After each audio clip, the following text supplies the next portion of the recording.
नमस्कार, मैं जयश्री विश्वास जेई मेमू काशर खुर्दा रोड। आज के इस ट्रेनिंग वीडियो में आपका स्वागत करती हूँ। मान लीजिए कभी ऑनलाइन में कभी हमारे ट्रेन में आग लग गई, तो एक कोच से दूसरी कोच में आग ना फैले, इसके लिए हम क्या कर सकते हैं? इसके लिए हम एक कोच को दूसरी कोच से अलग कर सकते हैं। एक कोच को दूसरे कोच से अलग करने के लिए हमको 3 कनेक्शन खोलने पड़ेंगे, मैकेनिकल, न्यूमेटिकल एंड इलेक्ट्रिकल। तो चलिए पहले हम देखते हैं कि इलेक्ट्रिकल कनेक्शन कैसे खोलते हैं। इलेक्ट्रिकली डिस्कनेक्ट करने के लिए हमको सबसे पहले आईवी कपलर को निकालना पड़ेगा। ये है आईवी कपलर। आईवी कपलर को निकालने के लिए सबसे पहले हमको प्लास्टिक टैग को काटना पड़ेगा। प्लास्टिक टैग को काटने के बाद हम इसके लॉकिंग हैंडल को लिफ्ट करेंगे। लिफ्ट करने के बाद उसके आईवी कपलर को हम लोग निकाल लेंगे। इस तरह से हम इलेक्ट्रिकली डिस्कनेक्ट करेंगे।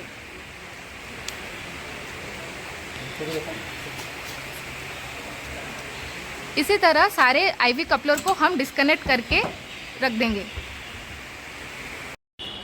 अभी हम देखते हैं कि न्यूमेटिकली एक कोच से दूसरी कोच को कैसे डिस्कनेक्ट करेंगे। दोनों तरफ के कोच में एक एमआर और एक बीपी आइसोलेटिंग कॉक है, तो 2 एमआर आइसोलेटिंग कॉक और 2 बीपी आइसोलेटिंग कॉक को हमको आइसोलेट करना पड़ेगा।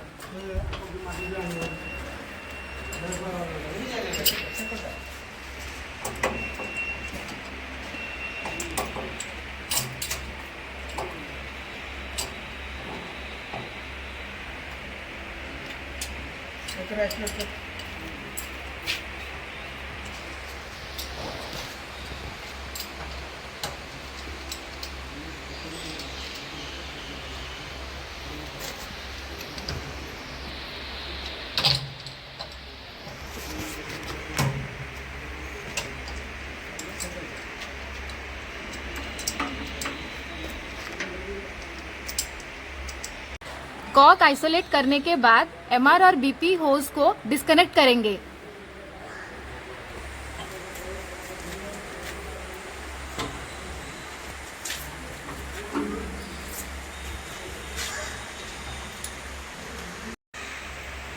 मैकेनिकली डिस्कनेक्ट करने के लिए हमको शाकू कपलर को डिस्कनेक्ट करना पड़ेगा। इसे कहते हैं शाकू कपलर, जिसके स्क्रू में 2 टाइप के हैंडल होते हैं। जो सामने दिख रहा है वो मूवेबल हैंडल है और उसके पीछे फिक्स्ड हैंडल है। ये है फिक्स्ड हैंडल। हम कैसे जानेंगे कि ये फिक्स्ड है? क्योंकि इस स्क्रू के हैंडल में फिक्स्ड बोल्टिंग किया गया है। शाकू कपलर को डिस्कनेक्ट करने के लिए मूवेबल हैंडल को हम हैमर से एंटी क्लॉकवाइज रोटेट करेंगे।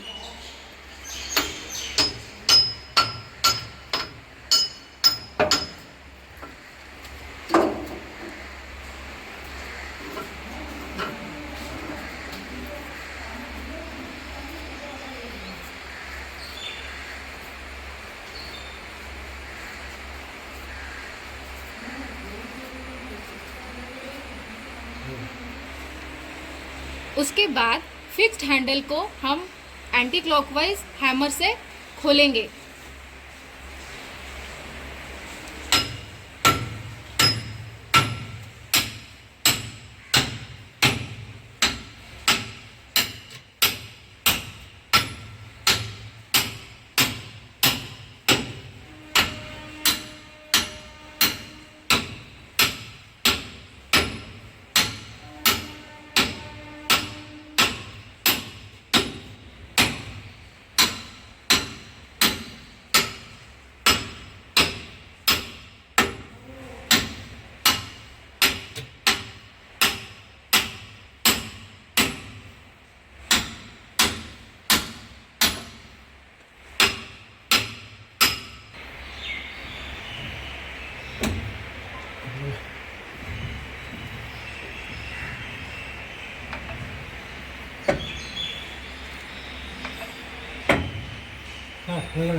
देखिए अब ये शाकू कपलर का कवर लूज हो गया है। इसका मतलब ये अंदर से खुल चुका है।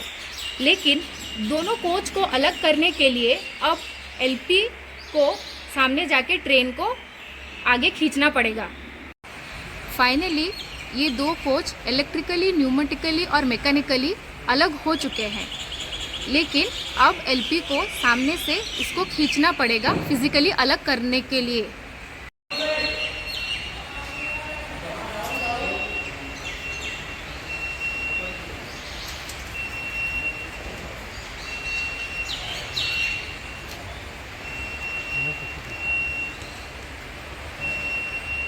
आप देख सकते हैं कि ये दो कोच अब अलग हो चुके हैं।